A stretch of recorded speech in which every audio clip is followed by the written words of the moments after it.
ناظرین کرام، السلام علیکم ورحمۃ اللہ وبرکاتہ۔ تجوید القرآن کلاسز کے سلسلے میں خاکسار ایک اور کلاس کے ساتھ آپ حضرات کی خدمت میں حاضر ہے۔ ناظرین کرام، آج کی کلاس میں ہم سورۃ النساء رکوع نمبر 15 کی تلاوت کریں گے، پھر حسب سابق ہم شروع رکوع کے چند آیات کے قواعد بھی پڑھیں گے۔ چلیں اب ہم شروع کرتے ہیں سورۃ النساء کے رکوع نمبر 15 کی تلاوت۔ اعوذ باللہ من الشیطان الرجیم،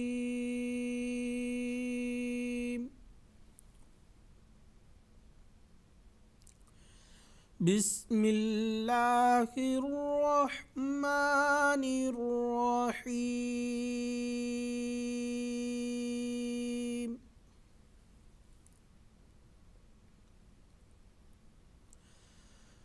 وَإِذَا ضَرَبْتُمْ فِي الْأَرْضِ فَلَيْسَ عَلَيْكُمْ جُنَاحٌ أَن تَقْصُرُوا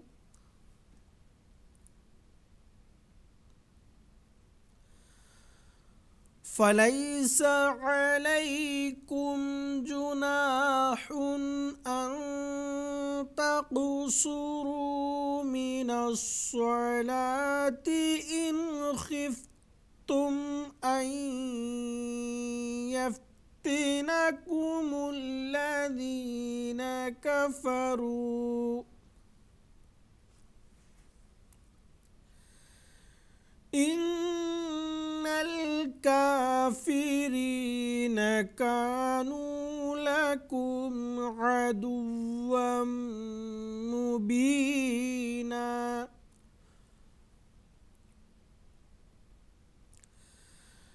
وَإِذَا كُنْتَ فِيهِمْ فَأَقَمْتَ لَهُمُ الصَّلَاةَ فَلْتَقُمْ طَائِفَةٌ مِّنْهُمْ مَعَكَ وَلْيَأْخُذُوا أَسْلِحَتَهُمْ،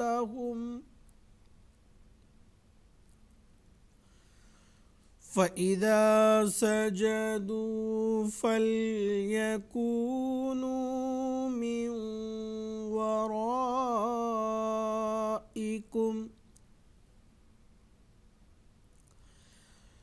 وَلْتَأْتِ طَائِفَةٌ أُخْرَى لَمْ يُصَلُّوا فَلْيُصَلُّوا مَعَكَ وَلْيَأْخُذُوا حِذْرَهُمْ وَأَسْلِحَتَهُمْ،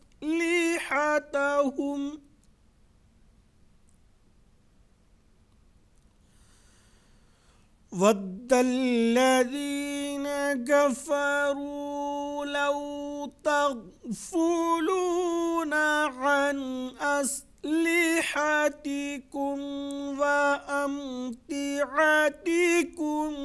فَيَمِيلُونَ عَلَيْكُمْ مَيْلَةً وَاحِدَةً،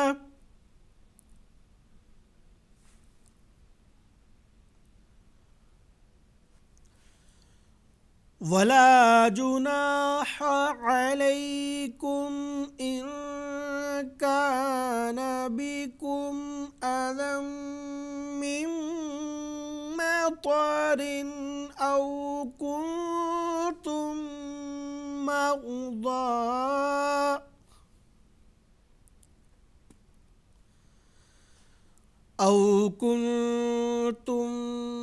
مَّرْضَىٰ أَن تَضَعُوا أَسْلِحَتَكُمْ، وَخُذُوا حِذْرَكُمْ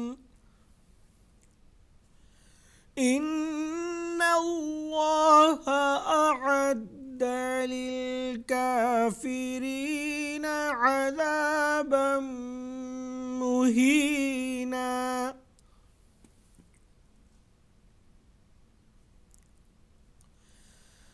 فإذا قضيتم الصلاة فاذكروا الله قياما وقعودا وعلى جنوبكم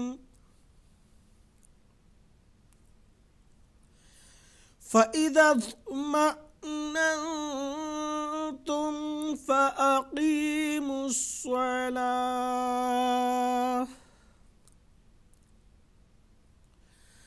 إن الصلاة كانت على المؤمنين كتابا موقوتا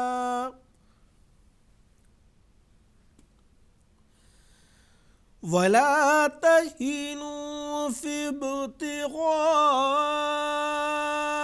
القوم إن تكونوا تعلمون فإنهم يعلمون كما تعلمون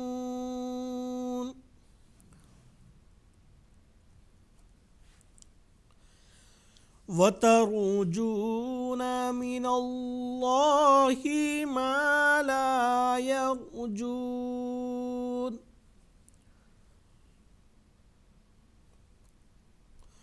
وكان الله عليما حكيما۔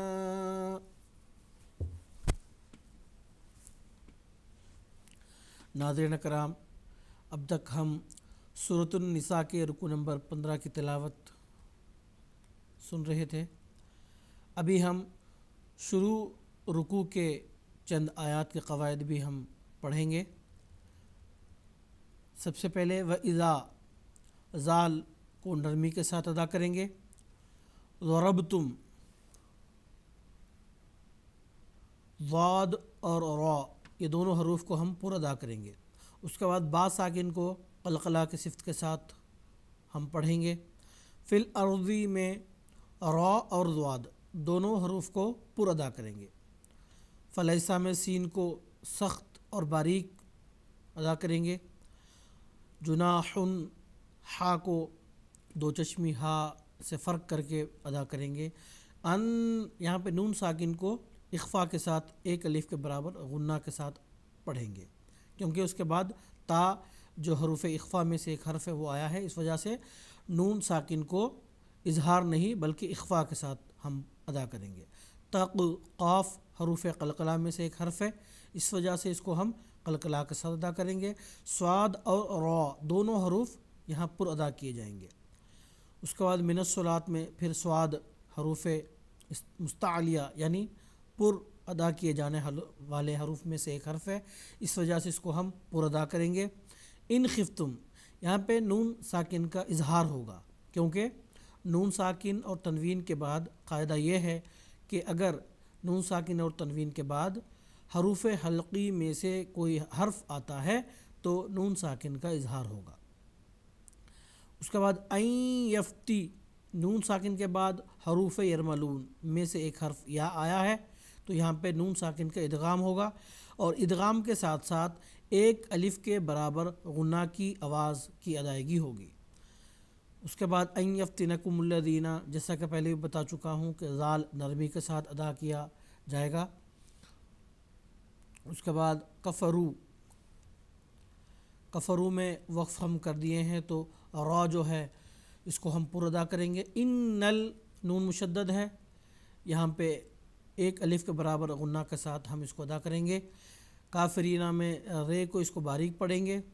کانو لکم عدوا مبینہ، واو کے اوپر جو تنوین ہے اس کا ادغام میم میں ہو گیا ہے، تو یہاں پہ ادغام کے ساتھ ساتھ ایک الف کے برابر غنہ کی آواز بھی آئے گی۔ مبینہ یہاں پہ علامت وقف آیت آئی ہے تو آیت ختم ہونے کی وجہ سے یہاں پہ ہم نے وقف کیا ہے، تو وقف کے قاعدے کے مطابق آخری حرف پر اگر دو زبر ہیں تو اس کو ایک الف میں تبدیل کر کے پڑھیں گے، اسی کے مطابق ہم نے اس کو مبینہ پڑھا ہے۔ اس کے بعد اگلی آیت وَإِذَا ذال کو نرمی کے ساتھ ادا کریں گے، کنتا میں نون ساکن کو اخفا کے ساتھ اور ساتھ ساتھ ایک الف کے برابر غنہ کی آواز بھی ہم نکالیں گے۔ فَأَقَمْتَ لَهُمُ الصَّلَاةَ صاد کو پر ادا کریں گے، فَلْتَقُمْ قاف کو ہم پر ادا کریں گے۔ آگے تو یہ حروف مستعلیہ یعنی پر ادا کیے جانے والے حروف میں سے ایک حرف ہے، تو اس کو ہم پر ادا کریں گے، اور اس کے اوپر جو مد ہے یہ مد متصل کہلاتا ہے، تو اس کو ہم تھوڑا لمبا ادا کریں گے۔ اس کے بعد یہ تا، یہ جو باریک تا ہے جس پر تنوین ہے اس وقت، یہ میم میں اس کا ادغام ہوئے گا، تو ادغام کے ساتھ ساتھ ہم ایک الف کے برابر غنہ کی آواز بھی نکالیں گے۔ اس کے بعد دوسرا جو میم ساکن ہے اس کا ادغام میم میں ہو گیا ہے، تو یہاں پہ بھی ایک الف کے برابر غنہ کی آواز آئے گی۔ وَلْيَأْخُذُوا خا کو ہم پر ادا کریں گے، لال کو نرمی کے ساتھ ادا کریں گے، اور یہاں پہ جو مد ہے اس کو مد منفصل کہتے ہیں، اس کو ہم کسی قدر لمبا ادا کریں گے۔ أَصْلِحَتَهُمْ ہا کو فرق کر کے ادا کریں گے، جو دو چشمی ہا ہے اس سے اس کو فرق کریں گے۔ فَإِذَا حسب سابق ذال نرمی کے ساتھ ادا ہوگا۔ سجدو سین سخت اور باریک۔ فَلْيَكُونُوا مِن وَرَاء نون ساکن کے بعد حروف یرملون میں سے ایک حرف واو آیا ہے، تو یہاں پہ ادغام کے ساتھ ساتھ نون جو واو میں ادغام ہو رہا ہے تو ایک الف کے برابر غنہ کی آواز بھی آئے گی۔ وَرَائِكُمْ یہ جو مد متصل کہلاتا ہے، اس کو ہم لمبا پڑھیں گے اور را کو پر ادا کریں گے۔ وَلْتَأْتِ یہ دونوں تا، یہ تا اور یہ دونوں تا باریک ادا کیے جائیں گے۔ اس کے بعد یہ جو تا ہے یہ پر ادا ہوگا، اور اس کے اوپر جو مد ہے مد متصل ہے، اس کو ہم لمبا پڑھیں گے۔ طَائِفَةٌ اس تا کے اوپر جو تنوین ہے یہاں پہ اس وقت اس کا اظہار ہوگا، یعنی مکمل اپنی آواز کے ساتھ ادا کیا جائے گا، کیونکہ اس کے بعد حروف حلقی میں سے ایک حرف حمزہ آیا ہے۔ قاعدے کے مطابق نون ساکن اور تنوین کے بعد حروف حلقی میں سے کوئی حرف آتا ہے تو نون ساکن اور تنوین کا اظہار ہوگا۔ اظہار سے مطلب نون کی مکمل آواز کی ادائیگی ہوگی۔ اس کے بعد اخرا میں خا اور را دونوں حرف پر ہوں گے۔ لم یصلو میں صاد پر ادا ہوگا۔ فلیصلو میں صاد پر ادا ہوگا۔ معاکا ولیأخذوا خا پر اور ذال نرمی اور باریک کے ساتھ ادا کیا جائے گا۔ حذرہم را کو پر ادا کریں گے۔ وَأَصْلِحَتَهُمْ ہا کو دو چشمی ہا کے ساتھ فرق کر کے پڑھیں گے، اور وَدَّ الَّذِينَ ذال کو حسب سابق نرم ادا کریں گے۔ کفروا را کو پر ادا کریں گے۔ لو تغفلون غین یہ حروف مستعلیہ یعنی پر ادا کیے جانے والے حروف میں سے ایک حرف ہے، تو اس کو ہم پر ادا کریں گے۔ عن یہاں پہ نون ساکن کا اظہار ہوگا کیونکہ آگے حروف حلقی میں سے ایک حرف حمزہ آیا ہے۔ اصلحتکم سین باریک، ہا کو حلق سے ادا کریں گے۔ وَأَمْتِعَتِكُمْ فَيَمِيلُونَ اس کے بعد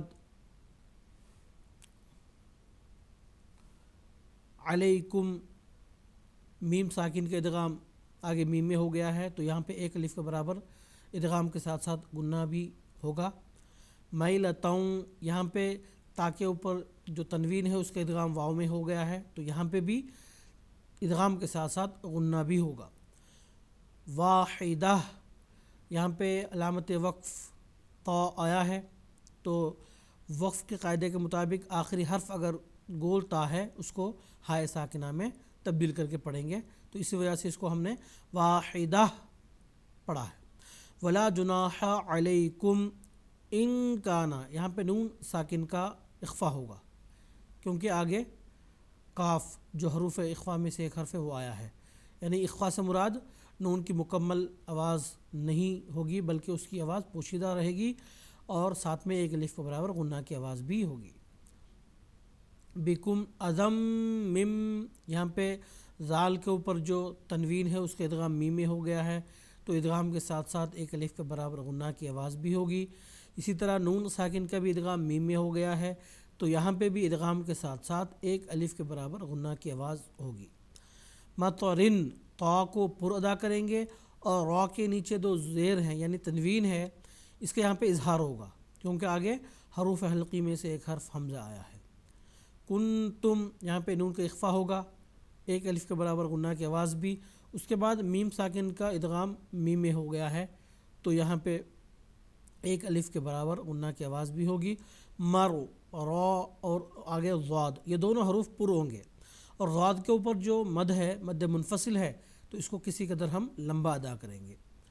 ان تضعو، نون ساکن کا یہاں پہ اخفا ہوگا، ایک الف کے برابر غنہ کی آواز بھی ہوگی۔ تضع، ضاد کو پر ادا کریں گے، اس کے بعد یہاں پہ جو مد ہے، مد منفصل ہے، اس کو ہم کسی قدر لمبا ادا کریں گے۔ اسلحتکم، اس کے بعد وخذو، خوا کو پر اور ذال کو نرمی کے ساتھ، حض، یہاں پہ ذال کو نرمی کے ساتھ ادا کریں گے، را کو پر ادا کریں گے۔ اس کے بعد ان، نون مشدد ہے، یہاں پہ ادغام کے ساتھ ساتھ ایک الف کے برابر غنہ کی آواز بھی ہوگی۔ اس کے بعد اللہ کا جو لام ہے یہاں پہ گول ادا کیا جائے گا۔ عد، الف اور عین یہ دونوں حروف میں یہاں پہ تمیز کر کے یعنی فرق کر کے ادا کریں گے۔ اعد، للکافرین، رے کو باریک ادا کریں گے۔ عذابم، با کے اوپر جو تنوین ہے اس کا ادغام میم میں ہو گیا، تو یہاں پہ ادغام کے ساتھ ساتھ ایک الف کے برابر غنہ کی آواز بھی ہوگی۔ اسی طرح آگے مہینہ، آیت، یہ آیت ہے یعنی علامت وقف میں سے ایک علامت ہے یہ، تو یہاں پہ آخر پر دو زبر ہیں، تو قاعدہ وقف کے مطابق دو زبر کو ایک الف میں تبدیل کر کے ہم نے ادا کیا مہینہ۔ تو ناظرین کرام، آج ہم سورۃ النساء کے رکو نمبر 15 کی تلاوت کر چکے ہیں، اس کے بعد چند قواعد بھی ہم پڑھ لیے ہیں۔ انشاءاللہ کل کی کلاس میں پھر ملاقات ہوگی۔ السلام علیکم ورحمۃ اللہ وبرکاتہ۔